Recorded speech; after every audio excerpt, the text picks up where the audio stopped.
Guys, ini hukum perang apa? Sangat aneh dan menjijikkan. Karena Raja Saul minta 100 kulit katan dari orang Filistin kepada Daud. Dan Daud memotong 200 kulup.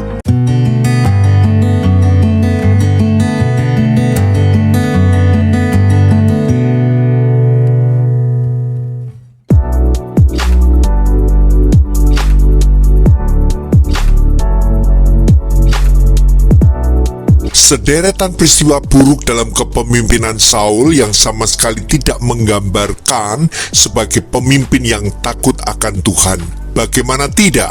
Pada masa pemerintahannya ditandai dengan pemberontakan terhadap Allah.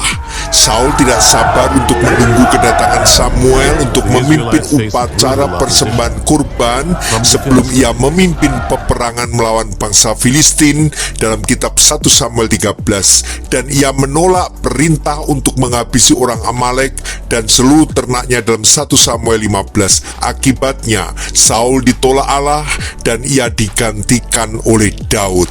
Suatu peristiwa yang menggambarkan titik nadir kehidupan rohani Saul adalah ketika ia pergi menghubungi seorang medium perempuan di Endor untuk bertanya kepada roh Samuel guna mengetahui apa yang akan terjadi dalam peperangan melawan orang Filistin yang akan segera dihadapinya dalam 1 Samuel 28 ayat 1-25. Karena Samuel telah meninggal sementara Allah tidak menjawab Saul.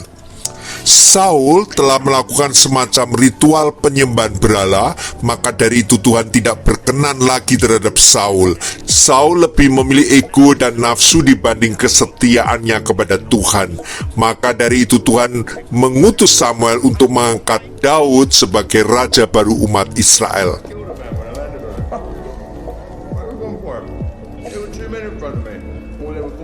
Raja Saul menantang Daud untuk membawakan 100 kulup orang Filistin demi menikahi putrinya Mikal.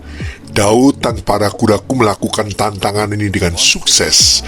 Daud dan orang-orangnya pergi dan membunuh 200 orang Filistin. Dia membawa kulup mereka dan memberikan nomor lengkapnya kepada raja agar dia bisa menjadi menantu raja. Kemudian Saul memberikan putrinya Mikal untuk dinikahkan dalam 1 Samuel 18 ayat 27. Tampaknya Saul dan Daud menyadari fakta bahwa kulup memiliki makna pemujaan khusus bagi orang Filistin. Dan selain tindakan menyakitkan dan memalukan yang jelas, memotong kulup orang Filistin mungkin juga menyoroti referensi yang menghina dalam Alkitab tentang orang Filistin yang tidak bersunat dalam 1 Samuel 17 ayat 26, 36, dan 1 Samuel 31 ayat 4. Jika kita membaca dari kitab Samuel yang pertama, di mana melihat beberapa kontras yang sangat kuat antara siapa yang Tuhan izinkan menjadi raja lebih dahulu dan pilihan raja kedua bagi Israel yang berkenan bagi Tuhan. Saya pikir pertempuran terakhir ini di Gunung Gilboa yang adalah puncaknya, kira-kira ada 2 pertempuran sedang terjadi, yaitu di lembah dan kemudian keluarga Daud diculik dari Siklag. Saul coba berkomunikasi dengan Tuhan, tetapi Tuhan tidak menanggapinya. Ketika Daud sampai di Siklag, dia memohon kepada Tuhan dan berkata, "Haruskah saya mengejar musuh?"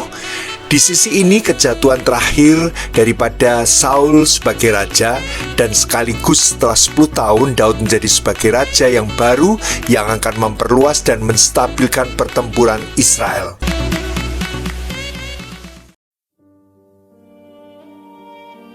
Jika kita menilik lebih jauh perjalanan kepemimpinan Saul yang sangat buruk dan jauh dari standar kepemimpinan yang diberkati Tuhan, Saul menjadi contoh seorang pemimpin yang tidak respek terhadap firman Allah. Ia hanya mengikuti kata hatinya saja, karakternya buruk dan tidak terpuji, serta memalukan. Bagaimana bisa guys seorang pemimpin dengan cara berperangnya adalah dengan memotong kulit katan musuhnya. Ia bukan mau menunjukkan sebuah kekudusan sunat bagi umat Israel, melainkan ia melecehkan arti sunat yang sebenarnya. Sehingga ia menyuruh Daud untuk memotong 100 kulit katan orang Filistin. Apakah ini sebuah model peperangan guys? Atau sebuah ekstradisi? Dan karena Saul tidak merasa perlu untuk mengakui Allah, maka Allah menyerahkan Saul kepada pikiran-pikiran yang terkutuk, sehingga Saul melakukan apa yang tidak pantas. Ekstradisi adalah proses di mana seorang tersangka yang ditahan negara lain yang kemudian diserahkan kepada negara asal tersangka untuk disidang sesuai perjanjian yang bersangkutan. Konsensus dalam hukum internasional adalah suatu negara tidak memiliki suatu kewajiban untuk menyerahkan tersangka kriminal kepada negara asing karena suatu prinsip negara berdaulat bahwa setiap negara memiliki otoritas hukum atas orang yang berada dalam batas negaranya. Karena ketiadaan kewajiban internasional tersebut dan keinginan untuk mengadili kriminal dari negara lain telah membentuk suatu jaringan persetujuan atau perjanjian ekstradisi. Banyakan negara di dunia ini telah menandatangani perjanjian ekstradisi bilateral dengan negara lainnya.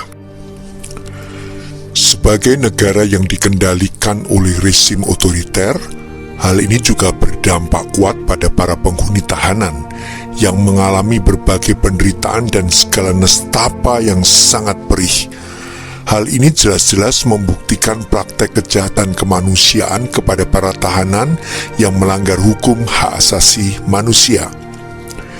Kejadian yang aneh atau freak diberlakukan Raja Saul terhadap orang Filistin tidak akan terjadi lagi.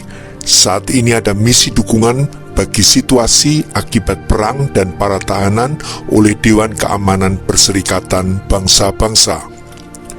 Matius 25 ayat 34 hingga 36. Dan raja itu akan berkata kepada mereka yang di sebelah kanannya, "Mari hai kamu yang diberkati oleh Bapakku, terimalah kerajaan yang telah disediakan bagimu sejak dunia dijadikan. Sebab ketika aku lapar, kamu memberi aku makan, ketika aku haus, kamu memberi aku minum, ketika aku seorang asing, kamu memberi aku tumpangan, ketika aku telanjang, kamu memberi aku pakaian, ketika aku sakit, kamu melawat aku, ketika aku di dalam penjara, kamu mengunjungi aku."